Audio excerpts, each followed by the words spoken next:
Il est 10 heures passées d'une minute sur les antennes de Presse Afrique TV. Mesdames, Messieurs, bonjour. C'est parti pour le journal des JT que nous ouvrons avec la tutelle qui était dans le sud du pays. Le ministre des Forces armées poursuit ainsi les séries d'inauguration d'infrastructures sécuritaires. Ce samedi, le ministre Omar Youm était accompagné du général Moussa Fall.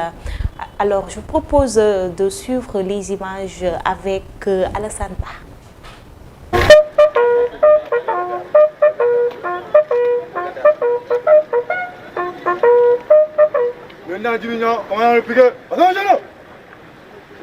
Après l'inauguration des brigades de proximité de Tanaf et de Niaguis, le poste de commandement de la compagnie de Bignona, la brigade territoriale de Bignona et l'escadron de surveillance et d'intervention installé à Tengori, le ministre des Forces armées a réceptionné les locaux de la section de recherche de Ziguinchor et le poste de commandement de la compagnie rénovée des infrastructures de dernière génération qui relèvent de l'élargissement de la carte sécuritaire de cette zone. Tout cela repose sur un plan d'urgence et d'équipement spécial, conçu, élaboré sur la base d'une vision stratégique sécuritaire du président de la République, chef suprême des armées, et mis en œuvre par le haut commandant de la gendarmerie, le général de corps d'armée Moussa Fall. Je voudrais à ce propos le féliciter pour la bonne compréhension de la mission, mais pour la bonne mise en œuvre de cette politique stratégique de maillage sécuritaire. Pour une bonne réussite de la mission des forces de défense et de sécurité, le ministre des Forces armées invite les populations à une bonne collaboration. Intelligence entre les institutions de sécurité et les populations, que nous pouvons ensemble avoir une sécurité durable qui garantit la prospérité et donne les conditions d'un développement économique et social qui a été déjà entamé dans cette région.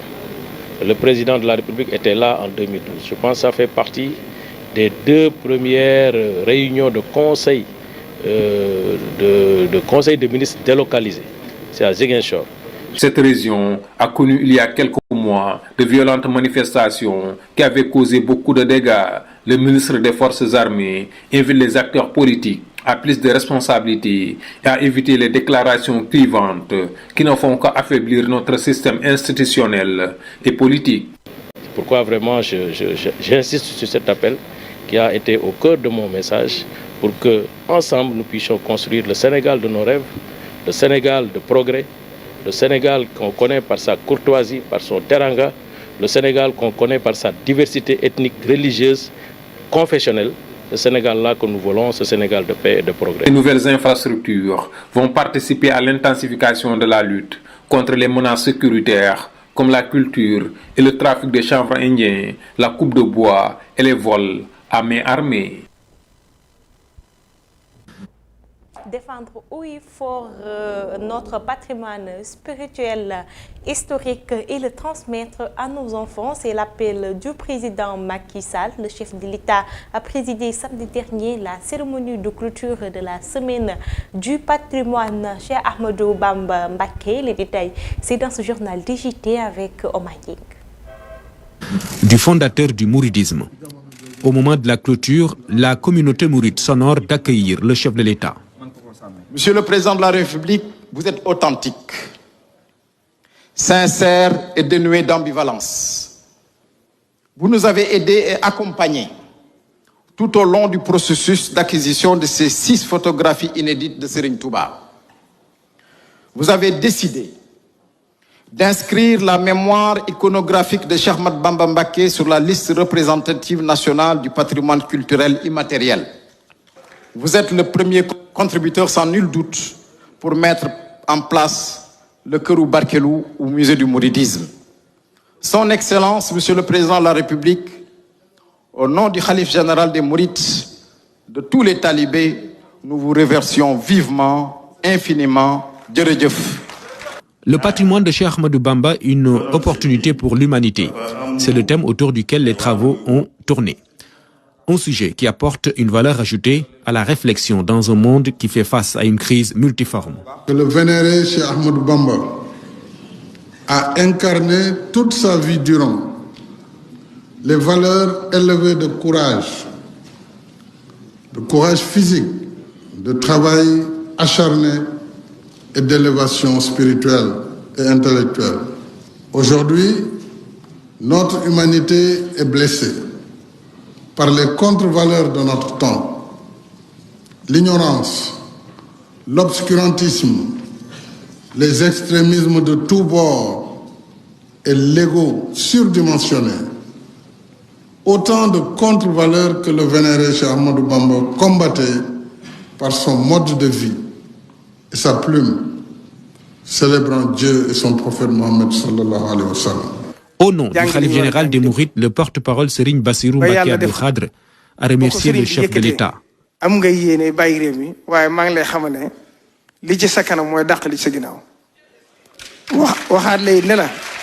Un horizon radieux, c'est la quintessence du message transmis par le guide religieux. Rappelez que les fonds collectés lors de cette semaine sont destinés à construire un musée, Kër Barkelou, qui sera logé dans l'université Cheikhoul Khadim. Le président Macky Sall a promis l'accompagnement de l'État dans ce projet noble. En signe de reconnaissance, la communauté mouride a remis ce tableau au président Macky Sall. On peut y voir les photos inédites du fondateur du mouridisme Cheikh Ahmadou Bamba. Le khalife général Serigne Mountakha Bachir Mbacké y a apposé sa signature.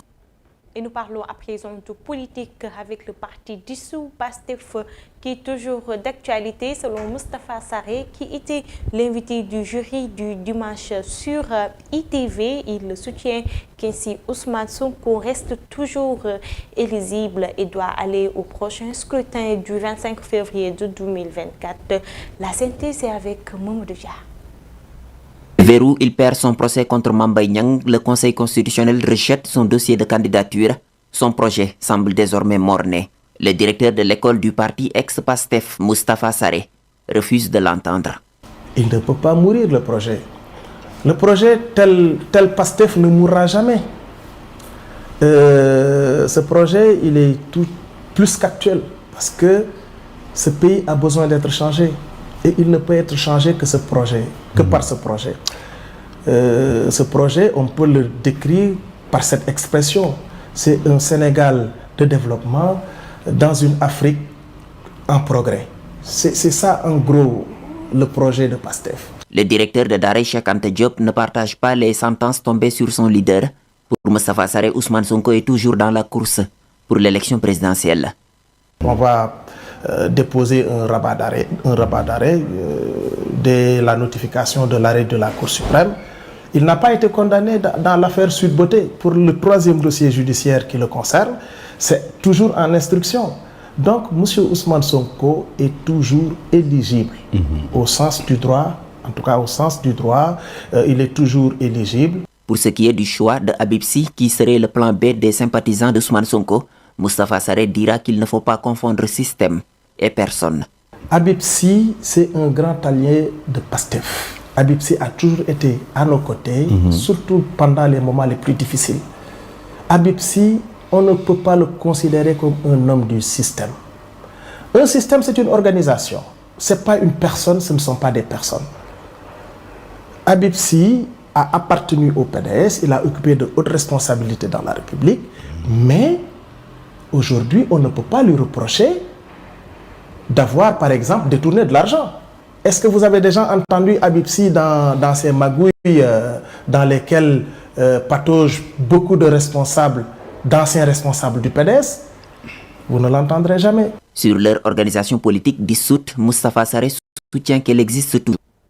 Jour de match pour les Lions de la Teranga. Dans l'actualité sportive, les champions d'Afrique en titre vont faire face à l'équipe du Niger ce soir à 18h GMT au stade Maître Abdoulaye Wade de Diamniadio, où également ils ont effectué leur dernier entraînement hier, ainsi que l'équipe du Niger. Cependant, après cette galope des Lions, leur entraîneur Aliou Cissé a fait face à la presse pour revenir sur les enjeux du match. Les détails, c'est avec Abdelaziz Ban de la RTS. Pape Gueye, qu'Aliou Cissé s'est présenté en conférence de presse. Un joueur important dans son groupe, mais revenu in extremis pour réintégrer le 27. Le milieu de terrain de l'équipe nationale et de l'Olympique de Marseille mesure la chance qu'il a de pouvoir disputer une deuxième CAN de suite. On est tous des compétiteurs et voilà, on a à cœur d'aller là-bas pour montrer de quoi qu'on est capable depuis la CAN 2022. Je pense que depuis plusieurs années, on a des très bons résultats en sélection. Donc on veut pas s'arrêter à une CAN. On sait que ça va être compliqué, mais Inch'Allah, on fera tout le nécessaire pour ramener cette deuxième CAN à la maison, Inch'Allah. Dans la tanière, on affiche complet. Sénidien et Nampalis restés à l'hôtel. Gana Gueye et Sabali ont pu s'entraîner avec le groupe. Mais un match à une semaine de la compétition fait craindre de nouvelles blessures. Pas un frein pour Aliou Cissé. Le football est un sport de contact et un sport de duel. Et forcément, qui dit duel, qui dit contact, dit aussi des blessures. Mais en réalité, en rentrant sur le terrain, il ne faut pas penser comme ça. Il faut rentrer sur ce terrain-là en se disant que on va donner le maximum qu'on peut donner. On est à un match de préparation, donc si on veut se préparer, il ne faut pas se poser des questions, il faut jouer à notre meilleur niveau.